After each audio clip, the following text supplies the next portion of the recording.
So, what was the part of this journey that helped you to kind of like stay motivated as you went through the process? I feel like you're going to say me.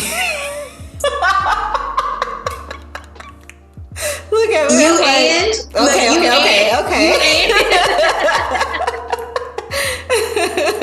no, okay, so I would say even in the middle of this process, I dealt with some like crazy health hormonal stuff that, honestly, we're still coming on the other side of right now as we speak. And I think there was a moment that it was, the weight loss, the fitness, the nutrition that was a focus for so long. And then it was like, oh no, this is the perfect example of like real life, because you still have endometriosis, you still have fibroids. All of these things are realistic in your life. Now, let's figure out how this actually impacts your life, like not just your well-being, but these things that are still present. What does that look like? And and this is where I have to give you the shout out, because when my own gyno wasn't listening to me, you were listening to me. You were fighting for me. And I appreciate that beyond so much. Like, I know my message that day where I was like, I am sick. You're not listening to me. Not cancel my appointment. And so there were, I guess, real life practices that kind of shifted this from just a exercise, we're getting healthy, but like, okay, now when your health is really at the forefront of this, what do you do? And so I'm so grateful that you guys were working on the other side of figuring out what we can do for me. Like, I really felt like I had a team behind me when it was like, what is going on with her cycle? What's happening with her hormones? Like, and I think the part that was so real for me was I just had a surgery, my fourth surgery, a year before. I had it February of 22. And so the fact that we were kind of dealing with stuff in the summer, late summer of 23, I was like, are you kidding me? yeah. Are you kidding me? But I'm honestly glad that it happened, because I have you guys that were able to be right in the midst of it, to say, okay, this is what we can do from a nutrition standpoint. This is what we can do from a fitness standpoint. And I mean, that first cycle after, we were like, okay. That was good. It was good, you guys. It was really good. And what Tanisha's talking about is within the private coaching program, I have a team that I work with, which is a functional registered dietitian and a functional nutrition coach. And they can both like evaluate lab results. They can order gut testing for us. They can do all these great things. And I am so grateful to them for all their help with the clients that I've had, because when I came into this, it was off of my weight loss journey, and all I knew as a trainer was, let me just show you how to lose weight, like do this, do that. I had no idea about how all these other things impacted that entire ecosystem. Yeah. So I'm really glad that we were able to find something to kind of get you back to where you need to be, which is really exciting, by the way.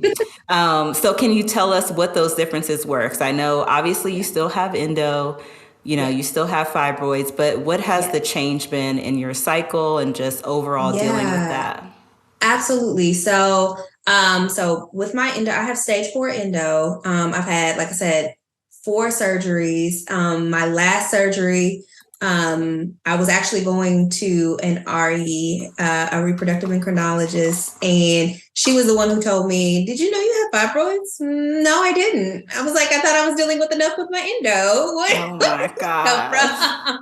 And that was, I think, either 20 or 21, something like that. And so having the surgery in 22, it was interesting when I had my surgery in 2022. I had been 2 years a vegetarian. Being a vegetarian was my thing to like kind of slow down, having to have my surgery. And then I came out of that surgery and I was like, give me some chicken salad because, and it was chicken salad. It wasn't too crazy, but it was still chicken salad because I was like, I have the surgery anyway. So being where I'm at today, so my endo honestly comes back so quick.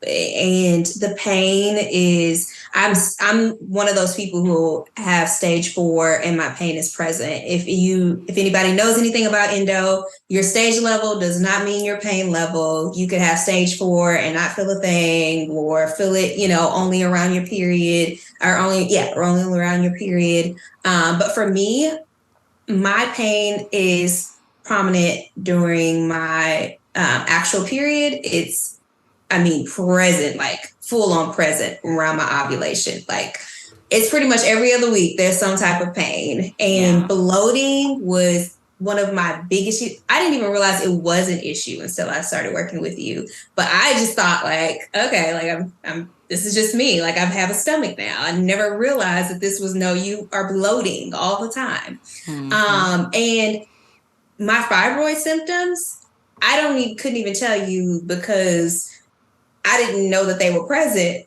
because my endo symptoms were so present. Right. And I've been living with them since I was 25. So all of these things were kind of normal for me. Basically, every other week, only 1 week of being pain-free. I took 800 milligrams of ibuprofen. Yeah. And when I say like that's throughout my ovulation, that's throughout my period, and that's, a couple of times a day, like that was what my life had been. Since I work with you, I may have like some hard days, first and second day, but after that, we're done. There have been times where I'm like, my period. Okay, it's here.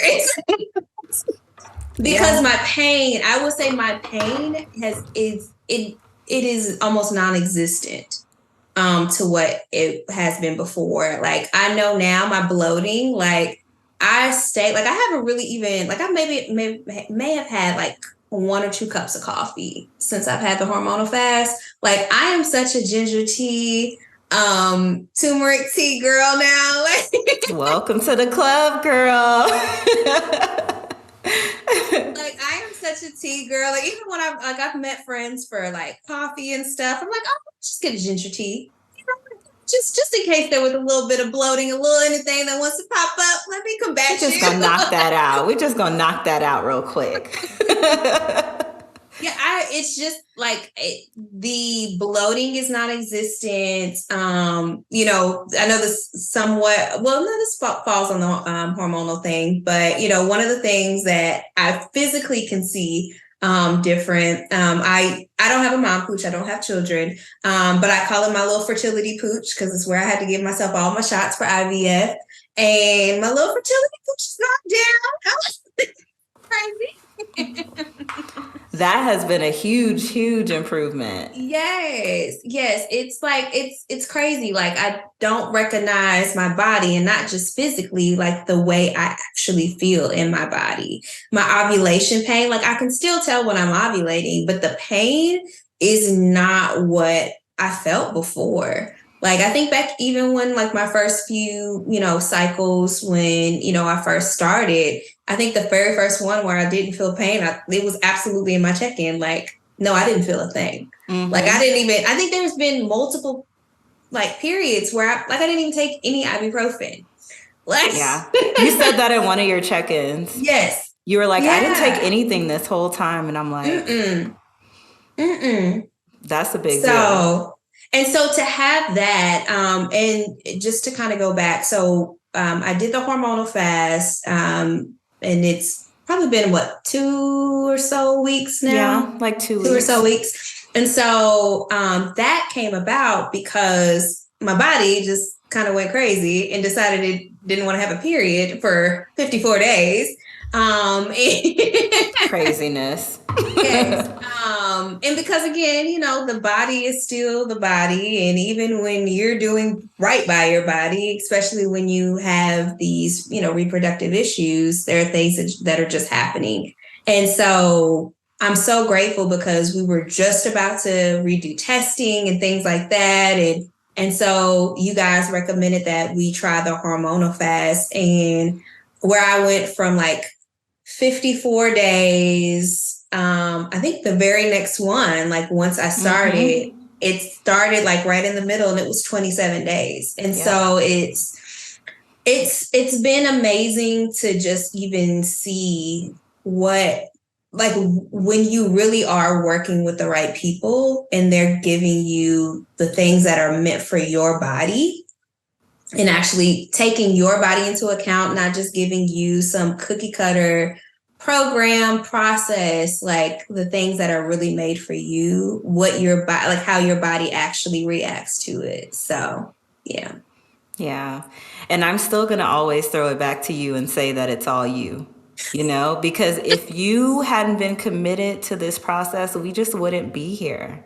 Yeah. When I know Tanisha has mentioned the hormonal fast a ton of different times throughout the podcast, and you guys may not understand exactly what that is, but it's a kind of newer process that myself and my functional RD have been taking some clients through, especially when they're missing periods. So think about PCOS, endometriosis, even fibroids.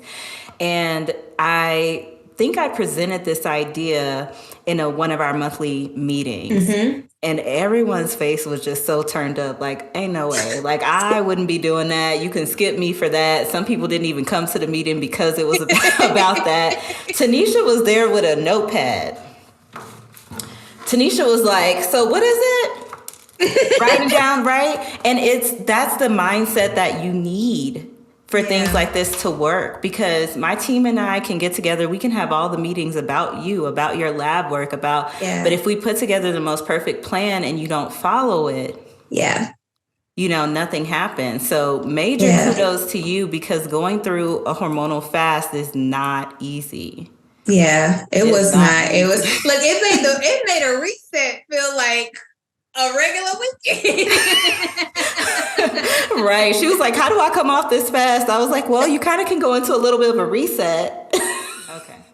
All right. So I want to ask you what advice you would give to someone who is just starting out. I know there's somebody listening and they're going, good for her. That's amazing. I don't know if I can do this. So talk to old Tanisha. Yes, I was just gonna say, well, first of all, I am you, me, you, same.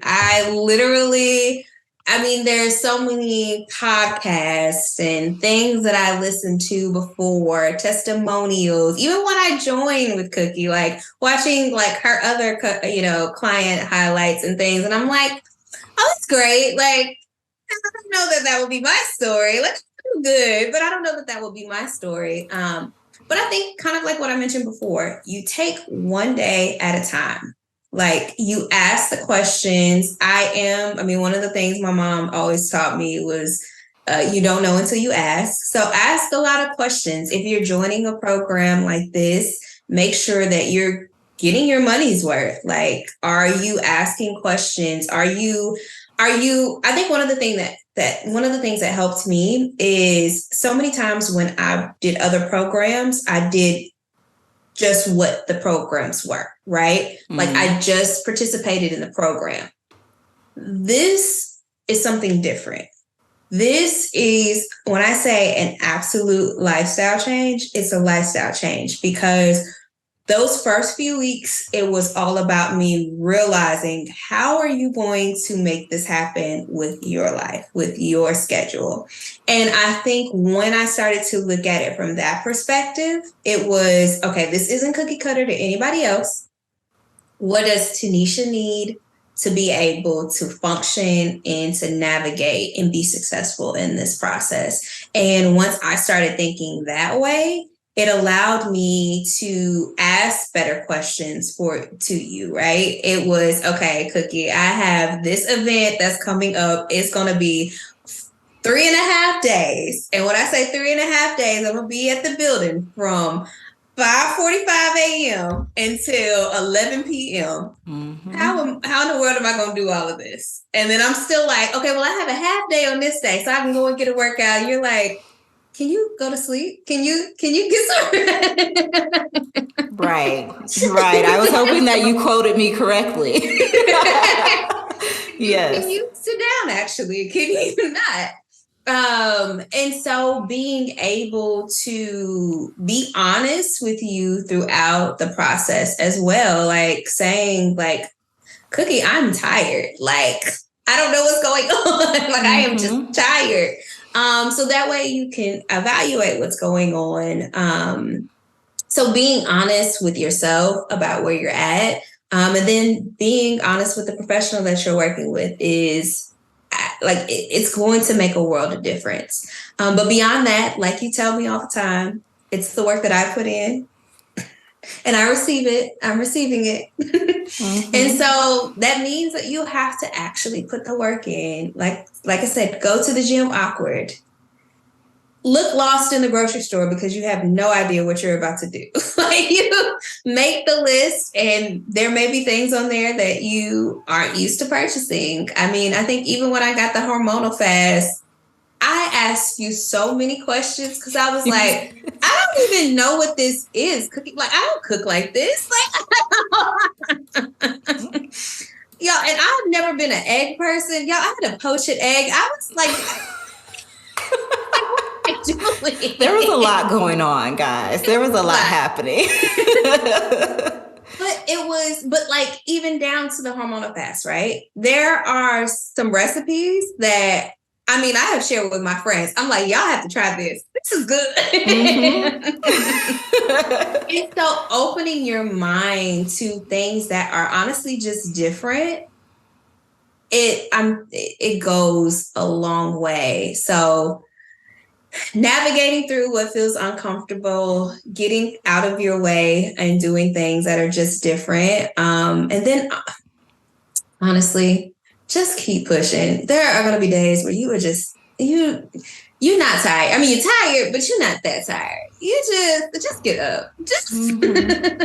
Just do it, because on the other side, it's going to absolutely be worth it. I mean, there have been many workouts where I'm like, all right, I pushed through that one. I mean, I got through. Listen, whatever you got to do, some workouts I put on a sermon to this day. Yes. To this day. I'm not talking about newbie stuff. I'm talking about till this day, I will put on a sermon. Y'all might think I'm in there listening to something crazy, and it's a whole sermon in my ear, because I'm going to need something outside of myself. Exactly. To get through this. Exactly. And then I will also say, while milestones aren't things that you can like base your success on, but they are beneficial, because, you know, I had some fun milestones throughout. Like, we had a Beyonce concert to get to. And let me tell you how my check-ins going with Cookie. I'm like, Cookie, when should I buy clothes? Because I can't buy them a month ahead of time. I don't know what I'm going to wear. Like, I don't know what size I'm going to be. Every time we're trying to figure it out, we're trying to predict. I remember that because I went back and I was like, okay, your normal pace, like your normal rate of weight loss is this, and your normal loss of inches is this. Like, we can predict that maybe it'll be this. We really got deep into it. Yes. And the Beyonce concert was amazing. It was everything I hoped for. And you look so good. She sent me pictures. I was like, Tanisha is doing the thing. So here we are. And look, I'm trying not to cry, but it is so incredible to just see you here. I mean, 6 months ago was not that long ago. Y'all, 6 months is not a long time. So for you to have like this huge life change in a shorter period of time, and to have seen you grow through all these changes, is just an honor for me, honestly, to get to witness it, that you chose to work with me, that you even trusted me in this process, because I'm just some girl on the internet that you don't know.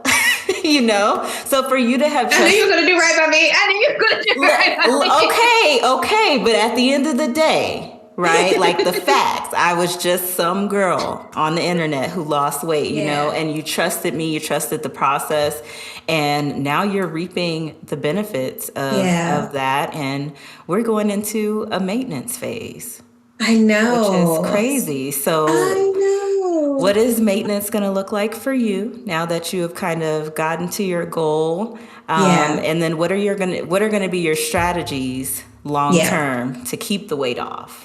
Absolutely. I mean, kind of one of the things that, I've been putting in my check-ins, I'm terrified. Like, again, this is the new stage, right? The same way that I went into the gym, awkward and terrified. Like, I'm now going into this maintenance phase, honestly, a little scared.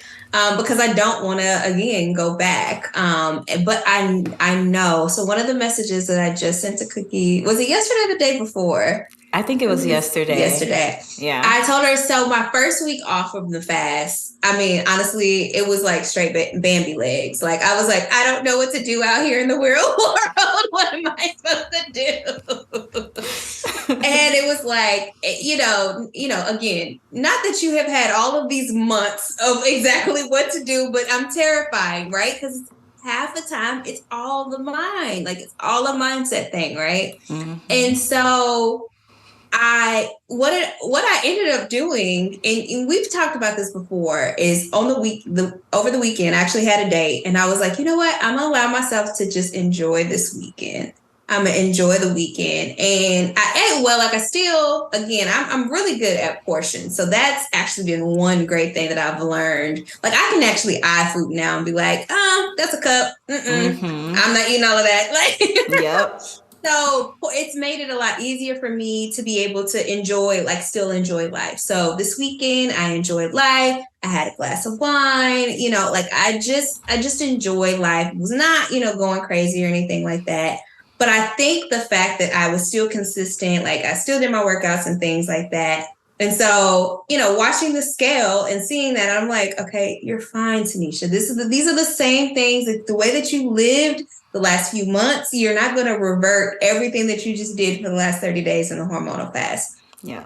So what that allowed me to do is, over the weekend of just being able to like be a human again, Monday, I'm like, all right, workout, grab your shake, plan your day. Like, I was like right back in my fitness pal. Like, it was, the first few days again. And it felt fun again. Because I was like, I remember how to do this again. Mm-hmm. And so that's been new. And so the message that I sent over, it was kind of that aha moment of me really understanding you have really shifted your mind. Like, you really have. So now, as I'm navigating what this maintenance phase really looks like, it's living. Like, it's really living out everything that has happened the last few months. I mean, honestly, like, I understand calorie intake, even the macros. Like, I mean, on a small scale. I'm not on a cookie scale. Like, I'm on a Tanisha scale. Let me just I know enough about my body to understand what I can intake and what I can't. And I think the important part is kind of the same thing, like Cookie mentioned. I'm actually, matter of fact, I have a notebook right here just in case we said anything else. I'm not lying. It's my Yeah, I Plateaus. know you and your notebooks. I already know you. I told y'all she had a notebook at that meeting. But I'm completely understanding that, like, there are going to be things that I'm still learning and through this process. So I'm still going to ask you questions, so that way I'm making sure. I mean, I think that's even half of what my check-ins were saying. We're just being like, I don't know if I'm doing this right. Is this the way? And it's like, okay, you're okay. You're fine. Talk yourself off the ledge. Keep doing your workouts, making sure that we're still making the walks, the cardio, still a focus.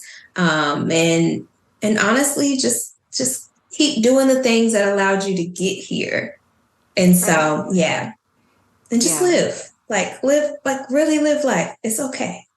I like that a lot. I like that a lot. People need to know that they can still live during this process and in Mm-hmm. the maintenance phase. Like that's, if you're not Yeah. still living, whatever you did, we need It's to not change the sustainable. approach. Yeah. Yeah. And I think that's where I'm at. Like everything that I've done since March is sustainable. Like even down to the hormonal fast. Like it was 30 days. Was it hard? Absolutely. Absolutely. But there are things that I can take away, not just the recipes, but there are things like one thing that it with the hormonal fast that it really taught me is how eating in certain ways around my cycle is beneficial. And so I'm like, okay, this is something I can absolutely take into account in like my everyday like process. Like, okay, like these are probably some rich in protein, rich in iron things that I need to make sure that I'm focusing on around my actual period, like all these things. So yeah. You got it. You got it. That's all I can say is you really really got it. And I'm really glad that we have some time left together also to kind of make Yeah. sure that we're still coaching you through maintenance. And don't ever Yeah. feel like you have to fully graduate for I don't anybody want who's to. out there. I don't want You don't have to, you can go into alumni or something like that. Or if you want to do, a smaller program, we can always to. do Mm-hmm. that. But until you feel good and you feel Yeah. sure, I'll be here. Yeah. Yeah. I I'll be appreciate it. here. So thank you so much. We made it. No No tears. tears. I know I am so proud of us because there have been many a times where I could hear it in your voice and during a check-in and then I to it. I saw you earlier. Your eyes looked watery. I was like, Yeah, yeah. It we're happened. not doing it. We're not doing it. But anyway, thank you again so much for being here. Thank you for sharing your story. To all of the listeners, I hope that this episode really resonates with you, whether you're listening or you're watching on YouTube. I hope that you will come back to this episode and even re-listen to it, because there are some really great things that Tanisha said that I think are really going to be beneficial for people who are at that beginning Yeah. stage. And of course, we wish you the absolute best. I'll see you all the time, but I we know. wish you the best. I cannot wait. I actually have a meeting with our team in just a few minutes, and I'm going to Yeah. give them an update on you. They're going to be so excited. I can't wait. And so, I mean, I will tell you this. Like, I know we kind of threw it around, and I can't remember if it was in the message or check-in, but I am absolutely going to be doing a photo shoot very, very soon. Yes. And so, yeah, like I cannot wait to share the photos. So, yeah, I'll keep you posted. I'm trying I to can't figure out my schedule. wait. So, You guys, she's doing a photo shoot to celebrate this huge accomplishment. I yeah. cannot wait to see the pictures. I'm posting the pictures. Like, I don't even know. I was gonna say, I hope you'll let me share them. I'm posting them. I feel I feel like everyone needs to see. But thank you guys so much for watching or tuning in to listening to this week's episode of Worth the Wait. Remember, if this episode or any of our episodes have helped you, please consider leaving us a 5-star review, and I will see you guys next time.